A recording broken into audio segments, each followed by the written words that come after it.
인사 담당자 분들이 이분들이 잘못된 분들은 아니에요. 근데 이게 왜 여러분들이 잘못 받아들이는지를 제가 설명을 해드릴게요. 분명히 이렇게 얘기할 거예요.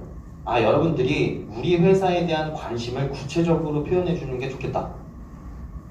자, 당신들이 지원하는 직무와 관련해서 어떤 관련된 경험을 쌓았는지, 지원 직무를 수행하는 데 있어서 필요한 역량이 무엇인지 생각해보고 그 필요한 직무 역량을 여러분들이 어필을 하는 게 합격률을 높일 수 있는 방법이다. 자, 이런 얘기 듣지 않아요? 근데 이 이야기를 왜 인사 담당자 입에서 들어요? 엄마 아빠한테서 들을 수 있어요. 옆에 있는 친구가 해줄 수 있어요. 저도 해줄 수 있어요. 근데 여러분들 이 이야기가 정말 그러면은 공신력이 있는 이야기라고 할 수 있을까요? 아니면 당연히 맞는 얘기라고 할 수 있을까요? 당연히 맞는 얘기 아니에요? 근데 그 당연히 맞는 얘기를 우리는 굳이 찾아가서 듣지 않아도 되는데 그 사람들한테 찾아가서 그 이야기를 들어요.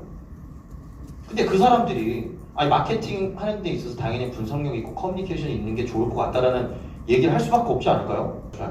뭐든 해도 좋습니다, 여러분. 이라고 얘기할 수 없을 거예요.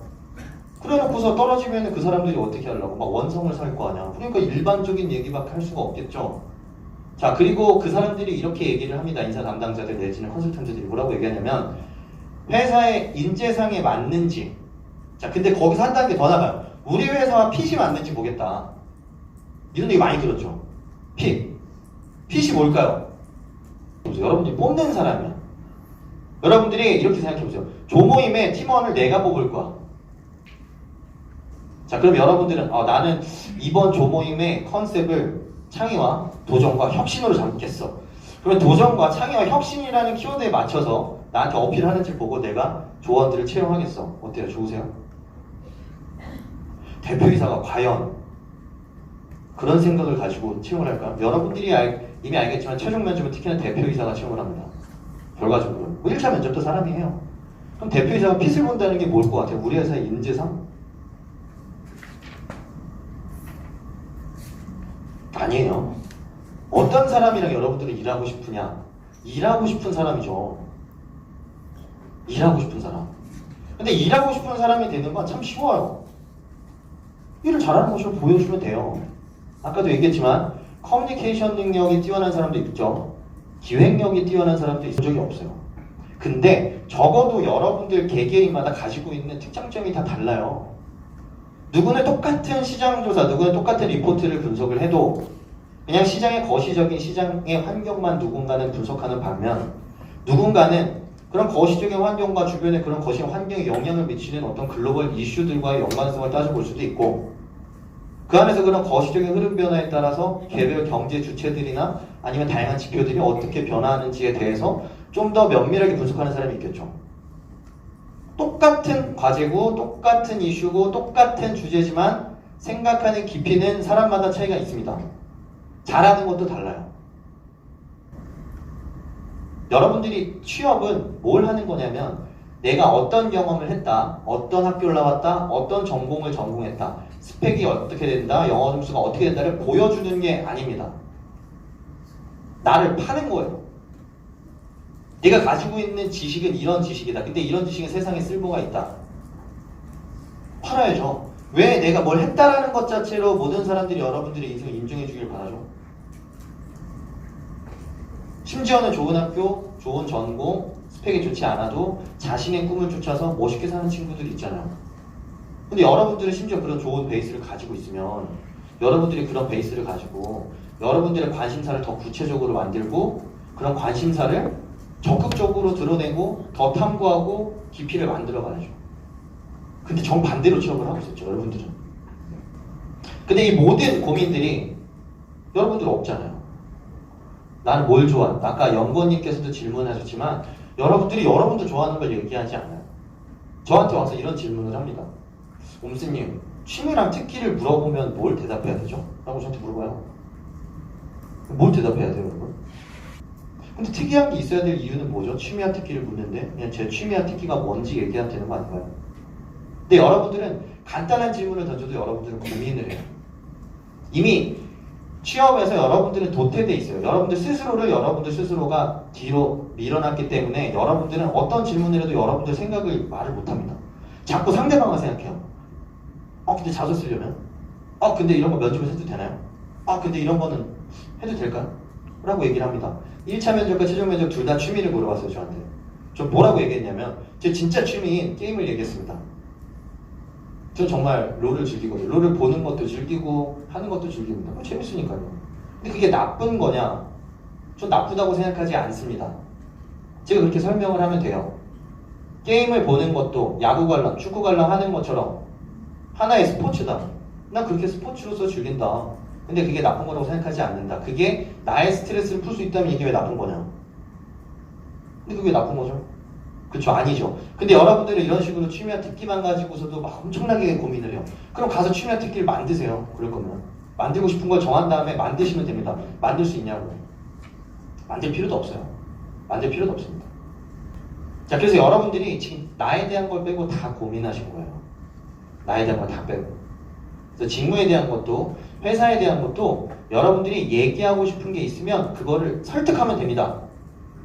도전이 인재상이 아닌 회사에서도 내가 가진 도전 정신이 필요한 이유를 설득하면 되는 거고, 내가 가진 도전 정신이 그냥 무작정 눈에 보이는 걸 다 하는 게 아니고 내가 하기 싫은 것들, 내가 두려운 것들, 내가 짜증나는 것들에 맞서서 하나씩 클리어 해나가는 게 내가 생각하는 도전이라고 얘기하시면 됩니다. 그러면 회사 업무를 하는 데 있어서도 분명히 하기 싫은 일들이 있을 거고 누구나 맞지 않으려는 일 있을 거고, 하지만 그걸 누군가가 해야 된다면 불편함과 어색함과 막연함과 맞서 싸웠던 과거의 경험을 토대로 내가 한번 해보겠다. 나는 그런 사람이다.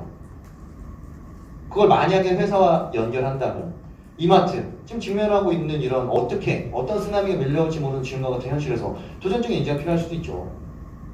그렇다고 한다면 이마트가 성장세는 아님에도, 롯데마트가 성장세가 아님에도 지원하는 이유가 생기겠죠. 근데 여러분들은 기업을 지원할 때 있어서 항상 성장해야 되잖아요. 항상 미래가 있고 항상 비전이 있어야 되잖아요. 그러지 않아도 지원할 수 있다는 거죠. 나의 주관적인 생각에 따라서 어떻게 설명하느냐, 어떻게 설득하느냐에 따라서 가능하다는 얘기입니다. 자, 그래서 여러분들이 지금부터 해야 되는 가장 첫 번째 목표는 나에 대해서 여러분들이 철저하게 탐구하고 고민하는 거예요. 그래서 제가 아까 힌트를 드렸지만 예를 들면 그게 전공 지식이 될 수도 있고요. 여러분들이 학교를 다니면서 수행했던 프로젝트가 될 수도 있어요. 프로젝트를 하면서도 여러분들이, 제가 이렇게 얘기해요. 여러분들이 협업이라는 주제, 커뮤니케이션이라는 주제를 반드시 자소에 써야 된다고 이제 부담을 느끼는데 실제로 항목으로도 나오니까, 그럼 이렇게 설명을 드릴게요. 협업과 커뮤니케이션을 빠르게 도출할 수 있는 방법. 여러분들이 최악의 조모임을 생각하시면 돼요. 최악의 조모임. 최악의 조모임에서 안 됐던 것들 있잖아요. 그게 다 이루어지면 그게 진정한 협업이에요. 그럼 여러분들이 실패 경험, 진짜 최악의 조모임을 통해서 진정한 조모임이 되려면, 진정한 팀업이 되려면 이런 세 가지 요소가 필요해라고 여러분들이 도출을 했습니다. 예를 들면 자, 이게 너무 자연스럽죠. 최악의 조모임 경험을 통해서 나는 협업이라는 게 이런 거라고 생각하게 됐다. 얼마나 자연스러워요. 진정한 협업을 위해서는 상대방을 항상 배려하고 경청해야 된다는 얘기보다 훨씬 낫지 않나요? 자, 경험을 통해서 여러분들 거 찾아야 돼요. 자, 그러면 전공, 프로젝트, 리포트, 아니면 지식, 아니면 내가 읽었던 책, 아니면 내가 했던 경험, 외부 활동, 내부 활동, 기타 등등 제약과 제한이 없습니다. 여러분들이 얼마나 폭넓게 깔아놓고 얼마나 깊이 있게 고민하느냐에 따라서 여러분들의 옆에 있는 지원자와 나와의 차이점이 천양지차가 되는 거죠. 자, 올바른 노력을 하지 않으면 시간을 아무리 쏟아도 의미가 없습니다. 이거 진짜 무서운 얘기예요. 그래서 내가 결국에 팔아야 될 제품은 나예요. 부족하면 어때요? 여러분들이 취업한 선배님들 보세요. 취업한 선배님들이 다 말을 잘하나요? 다 적극적인가요? 그럼 원래 말을 못하는데 그럼 면접 때는 갑자기 빙의해가지고 어떤 신적인 어떤 커뮤니케이션과 어떤 그런 스피치 능력이 나와가지고 면접에 붙은 거예요, 그 선배는? 자, 취업한 사람들은 모두 다 직무 관련된 경험이 최소 두세 개 이상, 토익 점수 950점 이상, 학점 4.0 이상인가요? 여러분들이 지금부터 해야 되는 건 이 못나고 비루한 이 몸뚱이를 가진 나를 팔아야 되는 거야, 상대방한테. 내가 세일즈 하는 거예요. 나 같은 사람도 필요하다라는 걸 제가 세일즈 하면 됩니다. 자, 그래서 우선은 베스트 세일즈는 여러분들이 이제 스스로를 파는 거고, 그 다음에 예를 들면 이제 우리가 지원하게 되는 회사와 직무에 대한 이해가 그 다음에 이루어지는 겁니다. 순서는 반드시 저부터 시작을 해야 돼요. 왜냐면 내가 없으면 어디에 가서도 여러분들이 자신감 있게 내 얘기를 할 수가 없어요. 실제로도 스터디도 안 하고 취업할 때 저는 스터디도 한 적이 없고 뭐 현직자 따라간 적도 없고 인사 담당자를 만난 적도 없어요. 지금도 안 만나요. 지금도 이 활동을 하면서도 인사 담당자 안 만나요. 뭐하러 만나요 제가? 걔네들 하는 얘기 똑같은데요. 그 선배 뭐 예를 들면 제가 물어보는 건 딱 하나 있습니다. 뭐냐? 특정 직무에서 일하는 사람들한테 그 직무에서는 어떤 일을 하는지 물어봐요. 저는 그게 궁금해서 꼭 궁금해요. 어떤 일을 하는지가 궁금해요. 어떤 역량이 궁금한 게 아니고 어떤 일을 하는지가 궁금해요. 뭐 매력은 뭔지, 이 업무를 하는데 이런 게 중요하지 않을까? 자, 지금 방금 설명드렸죠. 이 업무를 하는데 이런 게 중요하지 않을까라는 걸 여러분들이 제대로 하기 위해서는 뭐가 선행되어야 될까요? 직무에 대한 이해죠. 이거 찾는 거? 검색하면 나와요. 근데 검색해봤냐 이거죠. 검색도 안 하고 저 인사 가고 싶습니다. 여러분들이 뉴스를 보더라도 아까 제가 유통업에 대한 이야기 했던 것처럼 어떤 현안을 보더라도 그 현안의 팩트를 정확하게 파악하고 거기에 대한 생각만 도출할 수 있어도 그게 하루에 여러분들이 기사 보면서 3개씩 누적된다고 생각을 해보세요. 일주일에 5일만 해도 15개 기사를 보고 여러분들은 각종 산업, 경제, 경영, 사회, 문화에 대한 트렌드를 읽고 여러분들 생각을 얘기할 수 있는 사람이 됩니다. 한 6개월만 해보세요. 그럼 자소서에 쓰고 싶은 게 막 생겨요. 자동차 산업을 쓸 때는 지금 무너지고 있는 자동차 산업의 위기에 대한 이야기를 자꾸 쓰고 싶을 수밖에 없을 거고, 조선해양 산업에 대해 쓸 거면은 전 세계 물동량이 늘어나면서 조선과 해운의 시황이 회복되고 조선업이 다시 한번 도약하기 위해서 움츠렸던 그런 시기가 이제 끝나간다라는 얘기를 해볼 수도 있는 거고. 자, 자소서를 쓰는 방법이라는 건 없어요. 사실 어떻게 보면 제가 가지고 있는 생각과 지식이 있냐는 거죠. 제가 지금 했던 얘기를 다 지원동기로 쓸 수 있는 거예요. 여러분도 아시겠지만. 자, 그래서 취업의 3요소입니다. 제가 지금 전반적으로 다 얘기를 했는데, 우선은 나, 직무, 회사에 대한 이해를, 여러분들이 주관적인 이해를 바탕으로 그 주관을 드러내는 게 여러분들이 자소서를 쓸 때, 취업을 할 때 필요한 겁니다. 자, 그래서 우선 첫 번째는 여러분들이 제가 아까 말씀드렸던 게 집에 가기 전에 여러분들의 취업에 대한 생각을 바꾸고 가는 게 목표다라고 했는데 그게 먼저예요. 그러니까 이제 나를 중심으로 바꿔요. 여러분들이 채용 설명회 가는 거죠. 채용 설명회 가더라도 그냥 여러분들이 궁금한 것만 물어보지 그 사람들의 말을 맹신하고 따라가려고 일부러 애써 노력할 필요 없어요. 정말 안 그래도 돼요. 괜찮은 사람 뽑혀요.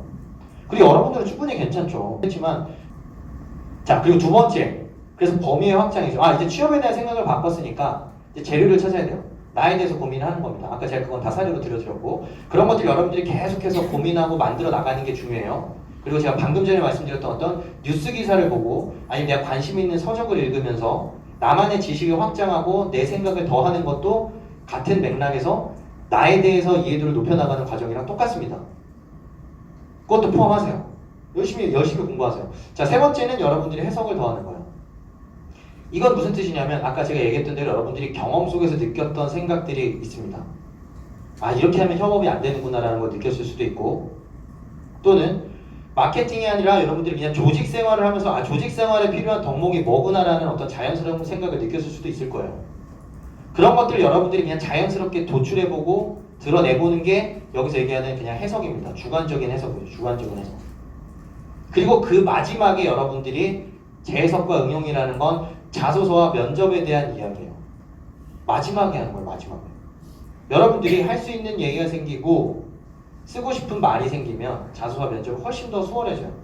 근데 이제 여러분들이 자소서를 앞에 놓고 막막한 이유는 내가 뭘 써야 되는지, 내 생각이 어떤 생각인지에 대해서 이해도가 없었기 때문에 어려울 수밖에 없었던 겁니다. 그래서 제가 이걸 일부러 이렇게 표시한 거는 자꾸 연결하려고 하지 말라는 거예요. 나랑 이 직무랑 연관성이 뭐가 있지? 중요하지 않아요. 이 얘기 할 건데 영상 보고 하면 되니까 그거는. 자, 그래서 나에 대해서는 제약 없이 쓰고, 그리고 직무에 대해서는 업무에 대해서 이해한다는 생각으로 쓰고, 회사에 대해서는 사업의 본질, 상품 서비스의 이해, 요거는 동영상 보고 제가 얘기해 드릴게요.